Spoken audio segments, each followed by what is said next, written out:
salaamaaleykum Marie-Sylviana Sambou madame Sagna man maay coordinatrice santé de la reproduction bu district sanitaire de Yeumbeul. waaw violence faite aux sages-femmes bi dañoo gis ni temps yi mu ngi commencé am recrudescence parce que affaire bi depuis 2020 la woon gisoon nañ ci kenn Kolda amoon nañ benn cas Kolda en 2020 en 2021 amoon nañ ci ñaari cas am tamit ñu ñëwaat encore ñu bii nii 2022 bii nii mooy bii tout récemment encore bi ñu amaat Bambali donc dañoo gis ni malgré que li ñuy xoxatal tout ça est consommé ba léegi suñu baat jëmewu ci kaw parce que dañoo ne ñun li ñu soxal mooy suñu liggéey mooy 0 décès maternel 0 décès néonatal te dañoo xalaat ni bu ñu jógee fippu comme ñeneen ñi nu ñu koy defee dañoo xalaat population bi parce que luy mbirum ñun fu ñuy li ñuy lijjanti ci santé mën nañu wax ni sax on est toujours au feu vif parce que ñun santé urgence la ñuy utiliser la ñuy gérer le plus la majeure partie parce que ku ne maternité xam ne ay question de seconde la ay question de seconde la te loolu mënuñu koo caaxaane te bakkan dafa fort kenn mënu ko fooy léegi ñun jaral nañu sax ñu def yenn sacrifice yi rien que pour ñu mën a permettre malgré que ñu ngi ñuy xoxotal mais dañoo gis ni instant yii nii dafa commencé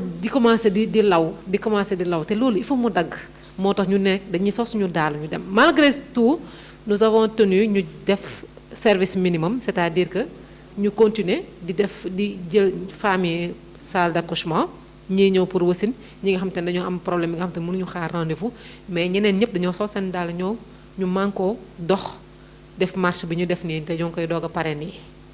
ministère li ñuy xaar ci moom def nañ ko en 7 points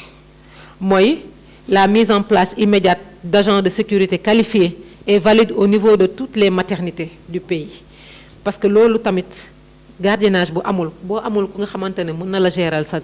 sécurité je pense que nit ku nekk dina am possibilité dugg ci te c'est ce qui a été montré les personnes qui sont venues ba agressé ñooñu ba am ci jot c'est parce que amul woon kenn ku taxaw gérer sécurité bi loolu dafa bokk ci benn point. Deuxième bi l'accompagnement judiciaire du ministère de la santé et de l'action sociale dans la prise en charge des sages-femmes victimes de violence boo demee ba porter plainte nañ ñu jàppale parce que tamit suñu droit la ñu porter plainte mais ba léegi li ma la wax ni yi ma la cité woon ni problème yi amoon ci sage-femme yi ba léegi amagul issue c'est en suspens au niveau du tribunal ba léegi mais nañ ñu jox que justice soit faite mu leer benn yoon mu jeex la mise en place aussi d'une plateforme de gestion équitable et transparente des affectations et mutations des sages-femmes à l'image des enseignants da ngay gis sage-femme bi nga xamante ne def na presque ay 9 ans ci àll bi te même bu fekkee ne dafa demander rapprochement conjugal mënu ko am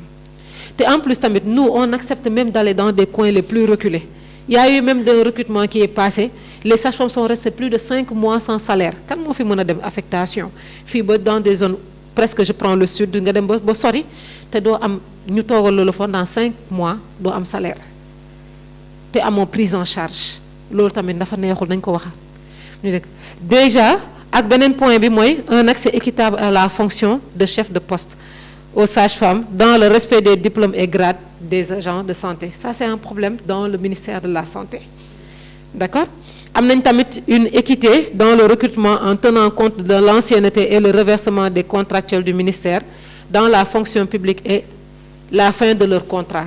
gis nañ fi ay agents yi nga xamante ne comme des sages-femmes yi nga xamante ne dañoo nekk di renouvellement perpétuel de leur contrat te ñëpp xam nañ ni la loi dit que un contrat renouvelé à 2 reprises égale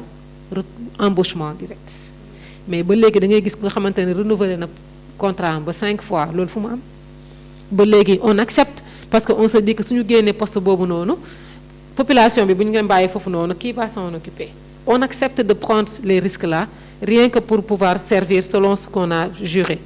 Il y a aussi un autre point c'est la disponibilité du numéro vert au niveau du ministère de la santé pour signaler toute violence képp ku nga xamante ne sage-femme nga wala agent de santé nga te gis nga ni violenté lañ la nga mën a am numéro vert nga mën a dénoncer pour que nit yi xam ni au moins ñu wàllu si la ñu mën ko balaa affaire bi di gën a law.